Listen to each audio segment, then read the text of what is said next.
Welcome back to another episode of the Tiga Tactics Podcast. I'm one of your co-hosts, Evan Perperis, and I am joined by the Tiga Tactics founders, Conrad Bui. Conrad, say hi. Hello. And Patrick Vuong. Patrick, say hi. Hey, podcast peoples. Yeah, so we are back for another episode. The last couple of ones recently, we were just kind of diving into bios, talking a little bit about our backgrounds. And now that you guys have gotten to know us a little bit better, wanted to get back into more of like the Tiga Tactics mindset, the Tiga Tactics concepts and stuff like that. So today's episode, we're going to be going over another one of Tiga Tactics slogans, another one of the lines you can see on some of our marketing material, and then also like on the t-shirts, sweatshirts, and stuff that's available off of tigatactics.com. So today we're going to be talking about safety is an illusion. So let's kick it off to one of you guys and just kind of explain kind of where that came from, and then we'll start talking about what it means and how it applies to life here. Sure. I'll jump in real quick because I know Conrad will explain kind of the origins of that. But just to kind of give everybody a setup for it, law and order as we know it in society is held together by a very thin veil, and that veil is very easily pierced. You know, at the most unexpected moments, it could create a whole entire crisis, as which we've seen in 2020 with the pandemic, how everything just kind of didn't total. There was not a total collapse, but it was pretty close to it. At least for what we have experienced in our lifetimes, that was as close as we can get to a collapse of society, and that precipitated all kinds of stuff. Massive rise in violent crimes, economies crashing, all kinds of crazy stuff. So that's kind of a setup for why and how this slogan came about, right, Conrad? Oh yeah. Uh, eh, Thanks for the intro, Evan. Thanks for also the background on this as well, Patrick. And thank you to listeners who are tuning in. We also appreciate your comments and your advice and suggestions on how we can improve. So keep that coming. Whatever you like, let us know. Whatever you don't like and you think we can improve upon, let us know that as well too. But safety is an illusion. How did this come about? For myself and Patrick, we've watched hundreds of hours of security footage, CCTV footage, video camera footage, cell phone footage, and one thing that struck me while I was watching these were the the repetitiveness of innocent bystanders being part of violence. Sometimes people are just filling up their gas at a gas station, and up comes somebody and they start shanking them with a knife. Wow, these are just people minding their own business. Maybe they're just walking on a sidewalk, and somebody comes up to them and pushes them over and gets in their face. Uh, it could be somebody just driving down the street, minding their own business. They're a victim of road rage. They may have or they might not have done anything right or wrong during that time. Who knows? And just average people going about their life, never realizing that, violence happens to us. It happens to uh, the nicest people, the kindest people. It happens to the smartest people as well too. And so Patrick and I were trying to think of how can we convey this message that violence is a part of life. Uh, Hopefully, knock on wood, we never have to ever experience it. And the fact of the matter is, some people do experience it from time to time, especially if maybe that's part of some people's professions, like law enforcement or security or something like that, of course. And at the same time, just your average everyday person can get tangled up in these violent situations. And the other thing is, I like illusions. And so I've always been a nerd, and I have studied illusions, like just printed illusions, not so much like magic tricks, but I love magic tricks as well too. But I loved illusions as a kid growing up, and those two things just fit perfectly. And uh, I have some ideas of different illusions to use. Right now, we're using the Penrose triangle, which is like an impossible triangle when you look at it. It kind of makes sense, but then you look at it a little deeper, like many things in life, it just makes you want to look at it a little deeper and figure out how is this possible. It's pretty much not possible, but from a distance, it looks very possible. So those two things, safety is an illusion, fit together just perfect for us. Yeah, no, good input. The human history, like the relative peace and safety we have in like the 21st and 20th century it's like a relatively modern thing when you think about it. Like human history is largely violent and brutal. And I mean, there are some pretty awful, I mean, we start digging back through history. There's some pretty awful atrocities and situations that have arisen over the last, several thousand years of recorded history. So, right. Let me just, I'm without, sorry, go ahead. yeah, I was gonna say without checks, it shows you how easily things can kind of get derailed and go off into like an extremely bad situation. And I want to leapfrog off that idea. Violence is something that crosses cultures. Every culture has experienced violence, and in fact, many religions have even experienced violence. And so, Yeah. it's a condition of humans, a humankind condition. I'm gonna jump in real quick with a fun fact. It not enough fun. You mentioned illusions. Chris Angel actually, his parents went to the same church I went to growing up. So Oh wow, it's completely random, Hey, that's cool though. relatively off topic, but yeah, and I've seen him at church probably twice that I can remember growing up. And at one point, he did like magic tricks for like the Sunday school class, and it was like this Chris Angel guy is doing magic tricks, and it was like who? And then like fast forward 10 years, and it's like, oh, he's headlining in Vegas. So that's my illusion reference. Completely off topic. Anyway. Oh yeah. I also want to touch on safety as a civilian. Mm-hmm. There's depending on our profession, also even as a civilian, where we live, those kind of things, our cultural background, our social economic backgrounds, safety for me as well too, especially as a civilian, also as a healthcare professional, is more than just violence as well too. When I say safety, it also covers for myself because I'm a civilian. The broad topic of health as well too. So safety, as far as health goes for me, includes things like diseases, injuries, even mental health, as well as disasters too, natural disasters, unnatural disasters, and on top of all that, aging as well too. So for myself, I like to take a step back and look at the broader context, because sometimes when we say safety, especially law enforcement, military, we think about violence, and of course that's something that those professions definitely deal with. As a civilian, as I step back, I can look at a broader topic, which is our general overall health and well-being. Yeah, no, great input there. Great input. I was gonna say, safety. I think a lot of people in today's society tend to outsource their safety, right? They're like, well, that's why we have the police, and the police will come save me. And as I'm sure you can tell us from all the videos you've seen, right? Like, there's not enough time, right? the attack happens. It's an ambush. It's close. It's violent. It may be quick. It may go on for a little bit, but either way, let's say best case scenario, the police are still several minutes away, right? Like, and someone has to call them, or they have to be driving by, right? So you can't outsource your safety is kind of where I'm getting to. So yeah, there's that saying, I'm sure a lot of people have heard it, says that when seconds count, police are minutes away. Mm-hmm.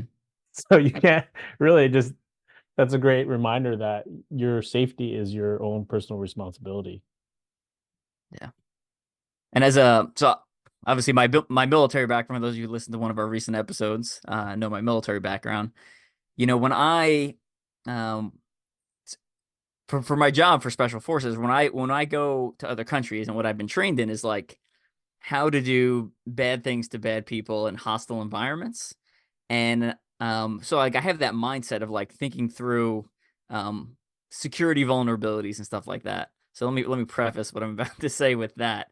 So when I look at America and kind of do like my own security analysis of like various things, and like how if I wanted to do the things that I'm trained to do in other countries, how I would do it here, there's there's very little that's stopping me, right? Besides like obviously my ethics and my allegiance to the country, which is obviously very strong.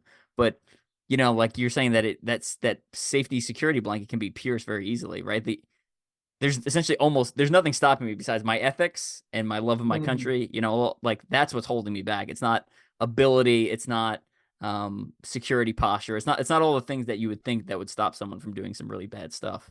And I'm obviously not going to say the stuff we would do if we were trying to do unconventional warfare. Right. I'm not trying to give anyone ideas here Right. or trying to disclose tactics, techniques, and procedures of our special operations community. But I think about like if I could do those things here, and it's it's surprisingly very easy. Mhm.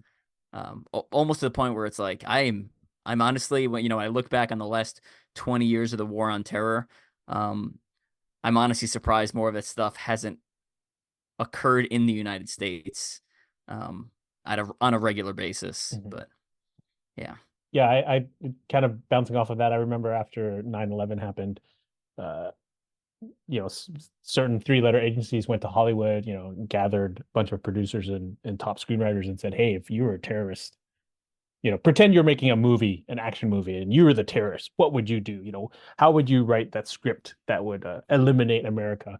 And they came up with a lot of great ideas. And because I'm also a writer and I also did some screenwriting, I also look at America the same way you do, kind of. Obviously, not in the same way, but in yeah, a yeah, civilian point of view. And right. I see all these massive vulnerability points when I see everyday life, when I go to the airport, when I go to all these big events, when I see different cities and their downtowns and how certain things are structured and mass transportation and all these other things I don't want to name, like for the same reason you don't want to name them. I just see huge vulnerabilities. And so I being having massive regions taken down is actually, in my opinion, pretty easy. It would just require an outside, whether it's a country or whether it's an organization, to take that down.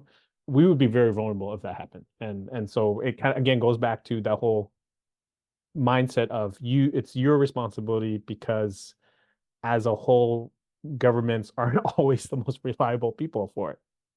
Yeah, I think there's also like generally most people are good people, and I Mhm. agree, right? Like, but let's say like 99.9% of people are good or neutral.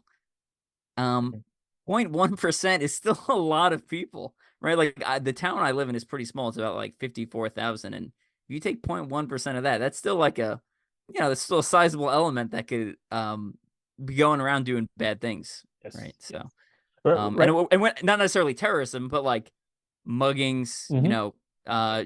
street culture where like you're just gonna punch someone in the head just to prove you're part of a certain group of Right. people, or stealing things, etc. Right? So Yeah. it takes a very small percentage, and then when you actually do the math, you're like, oh my goodness, I can't. Like, I'm actually shocked there's not more Right. crime. To be honest with you, when Yes. you do the math. Yes. Right now, I don't want to get political because that's not who we are, and we're not into. We don't. We're not trying to change anybody's beliefs in that sense. But there's this whole debate about mass influx of immigration. Hundreds of thousands of people coming in, and there's a group who say, hey, they're good people trying to find a better life. And then there's a group of people who say, oh, they're all terrorists and they're all going to kill us. Obviously, I'm an immigrant. Our families are immigrants. We're refugees from Vietnam ultimately, and so I'm pro immigration. But I'll just look at the mathematics. I'm not going to talk about the politics, but just look at the mathematics. Let's just say, for the sake of argument, there's 10,000 people who enter the country illegally every day. I just made that number up. I don't know if it's accurate or not, but let's say it's 10,000. All it takes is 10 of those people to have like a concentrated effort, coordinated, to do some serious damage in this world.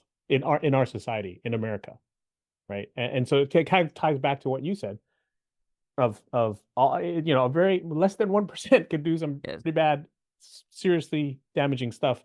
And again, I'm not saying terrorism, like you said, it could be mugging, stabbings, rapes, killings, things like that too. So it can be pretty scary if you think about it too much. So again, I'm not into fear mongering. I'm not, that was actually a topic that was raised recently. That one of our students mentioned, Ben Messer. He's a really cool guy. He trained with us before. I really respect him. He's a lawyer, and hopefully he doesn't mind me shouting him out. And he asked me, hey, so how do you balance that? Yeah. The being aware and prepared, but then going too far to the extreme and being kind of like a Par- fear monger about it. yeah, fear monger and being paranoid about everything. Mhm. Yeah, it's I use the same analogy that I use for like fitness. Your balance and my balance might not be the same, right? So Hmm. like I think everyone's balance will look a little bit different, and then based off of environment, right? My level of awareness will ratchet up or ratchet down, right? Like when I'm sitting in my house, I'm not like carrying concealed with like, scanning my house. But if I'm going into a neighborhood I don't know and it's nighttime maybe, and I'm gonna try. Well, I'm trying not to go there, but if I have to go there for something, right? Like then maybe I'm more concerned. Maybe I'm carrying concealed. Maybe I've got secondary options on me and stuff like that. So Right. that's just my 2 cents on that topic. But it is very easy to go down that go off the deep end. Especially the amount like I train and like train other people.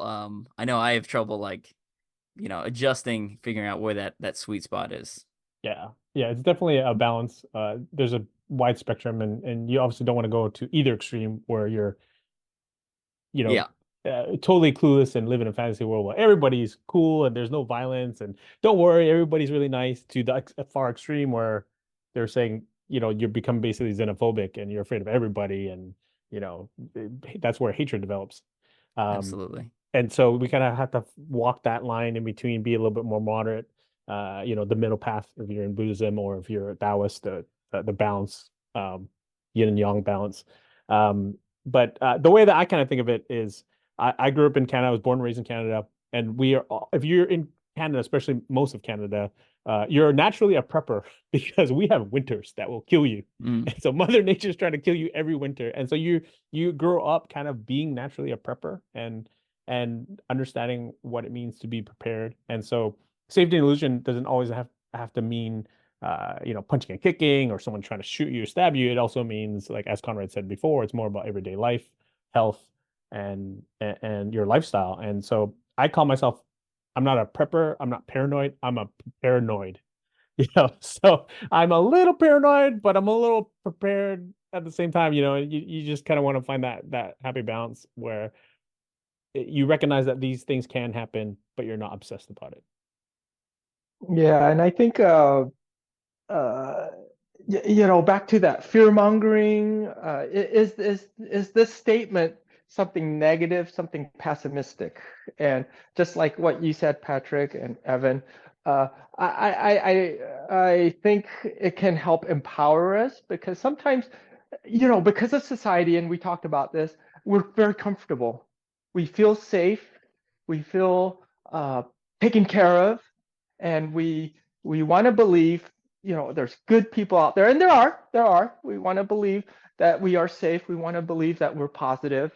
Uh, the fact of the matter is, though, there will be suffering in our life, and the fact of the matter is there is violence. Uh, Inside our house and outside our house, and so like what Evan said, if we're in our house and we have a lot of barriers set up, we're safe, we can relax. Outside of our house, it's important to know where we're at and where that balance is as well too. And again, the fact is, there is violence out there, and it happens to good people, to very intelligent people as well too.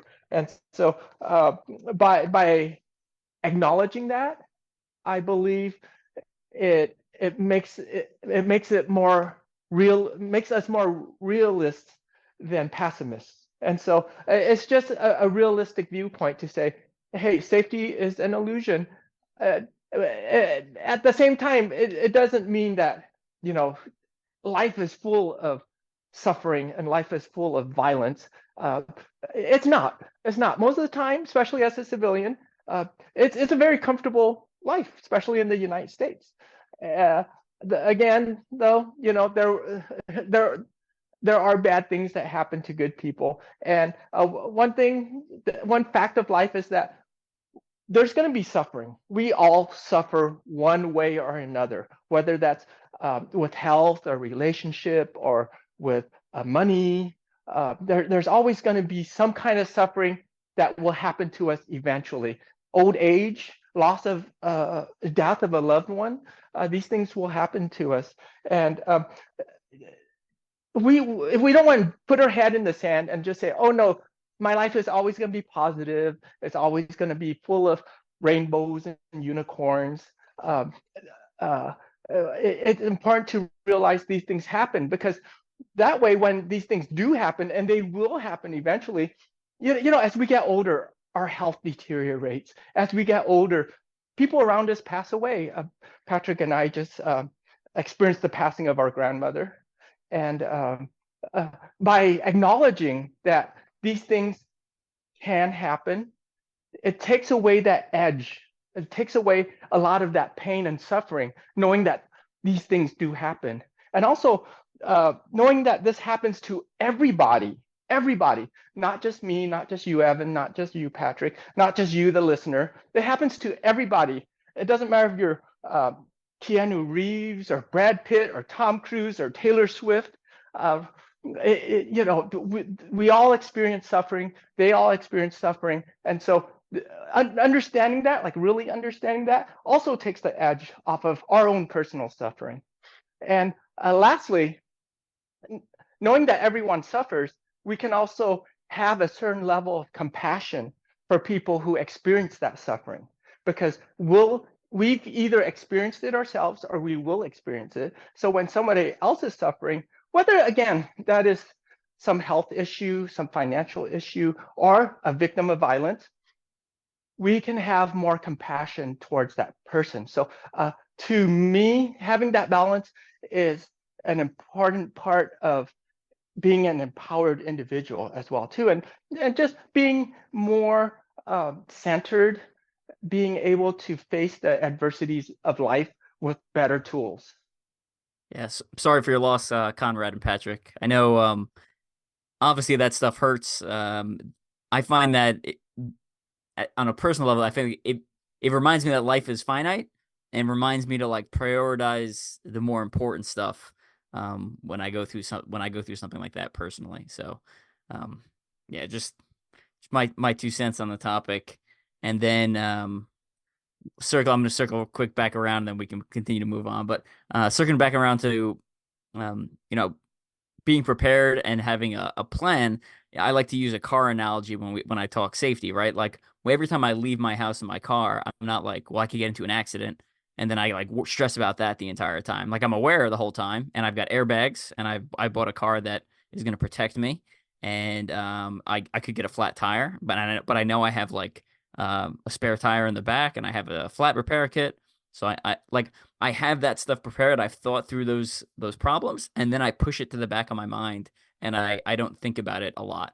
And I think a healthy way for safety is you can do a lot of the same things, right? Like I can have a medical kit in my car. I can have tools for self-defense that I generally carry on me every day. And I have that plan, and I have that, if X happens, I'm going to do Y. If Z happens, I'm going to do A, etc. And once I have a plan established, then that just like sits on the shelf as like my the military term, standard operating procedure. Essentially break glass in case of emergency, right? Just like when you were a kid, they're like, all right, if you catch on fire, stop, drop, and roll. Like I don't worry about catching on fire all the time, but I know that's what I'm going to do if I end up catching on fire. I have not caught on fire at once in my 41 years, despite doing some very questionable things in Boy Scouts and in the military. I mean, and then in the obstacle course racing too, the number of times I've been and the number of times I've jumped over fire is it's too many to count. I have not caught on fire yet though. So yeah. All right, and I think that segues into well into maybe concluding with some tips and like what you said, SOP, standard operating procedures, on how to keep that balance between being so complacent and just flowing through life. Like I think Patrick likes to call call those kind of people sheeple, like sheep Yes. who just kind of follow along with the rest of the herd. And so maybe we can share some tips on how to be proactive. And you just shared,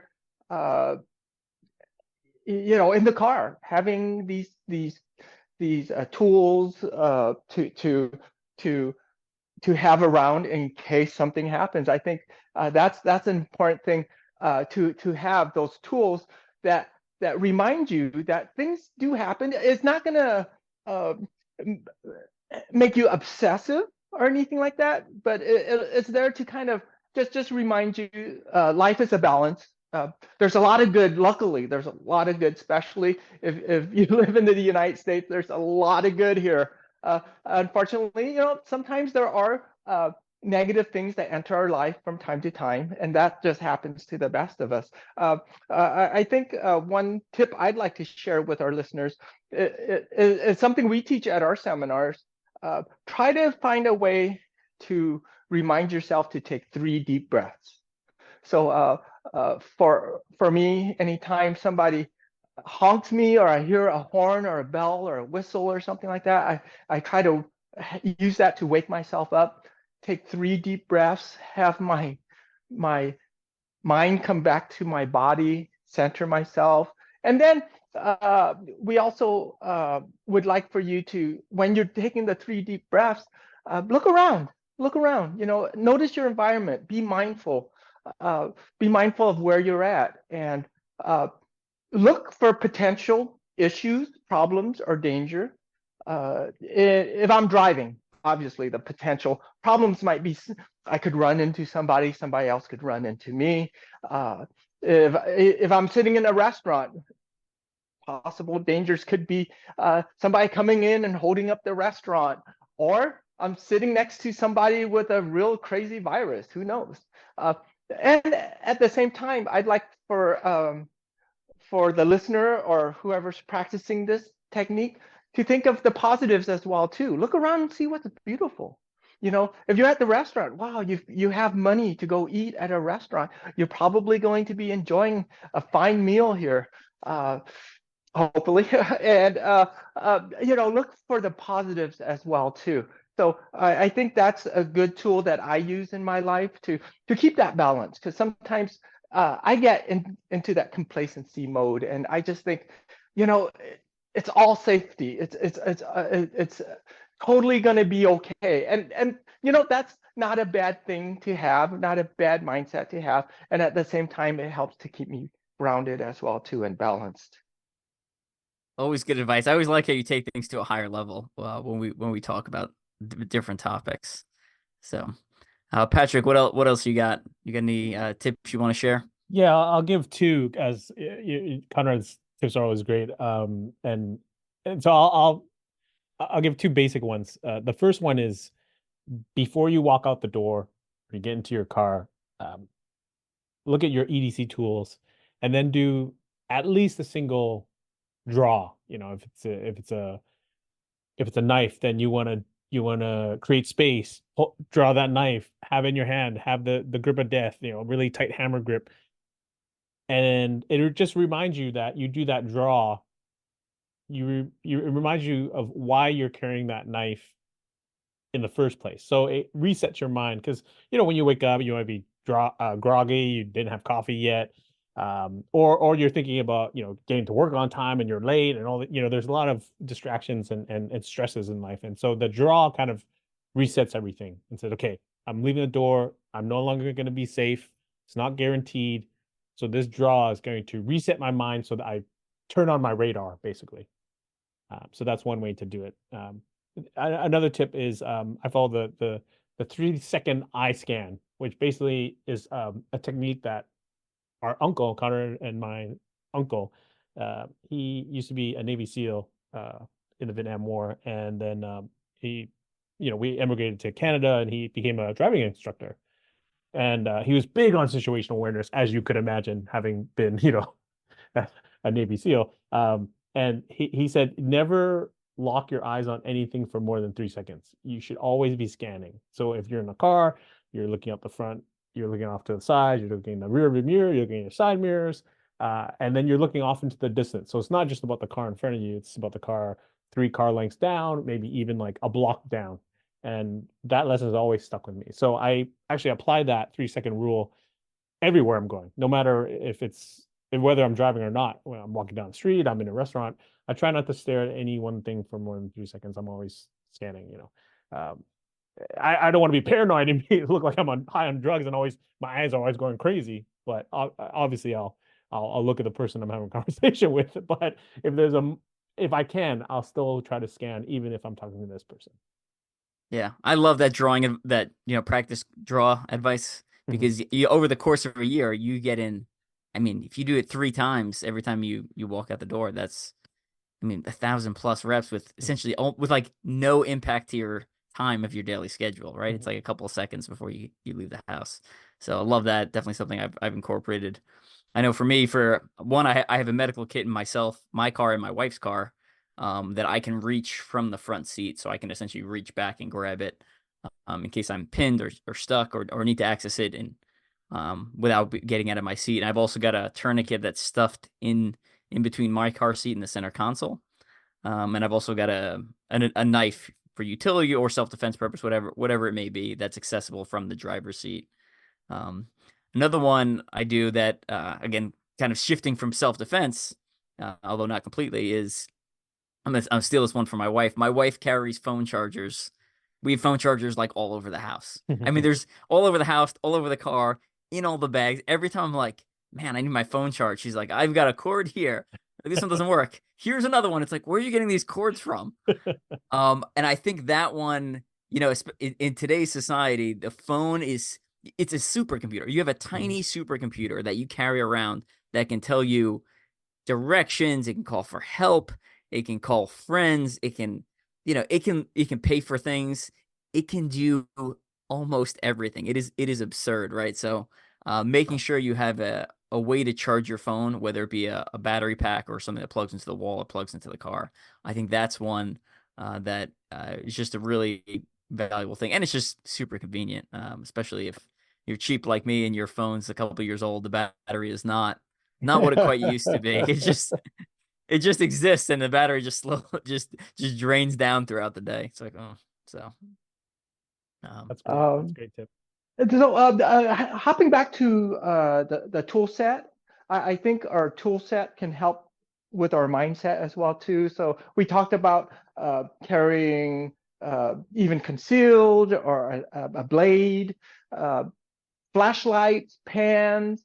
There's a few other things. Some people, they might not like pepper spray or even down the ladder a little more is a personal alarm, like a noise alarm that you pull on the key ring and it sets off an alarm. Some people really poo-poo that equipment.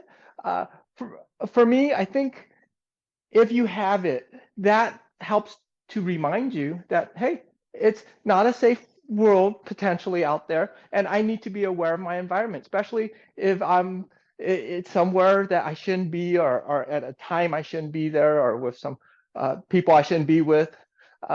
It can remind you to just be more aware as well too. So although we can question the effectiveness of certain tools, if we can use those tools to help remind us and to help keep our mindset on the fact that, bad things sometimes happen, and I need to be aware of my surroundings in certain situations, more so than others, that alone can help keep you out of really bad situations too.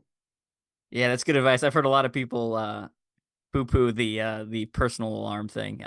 I think it's got value, but not you know, again, if that's my only plan, I'm going to pull the alarm and everything's going to be fine, right? Like, you can use it as part of a larger plan, right? Like if I can pull the alarm and then start fighting him off, and you know, or draw a different weapon or something. But yeah, so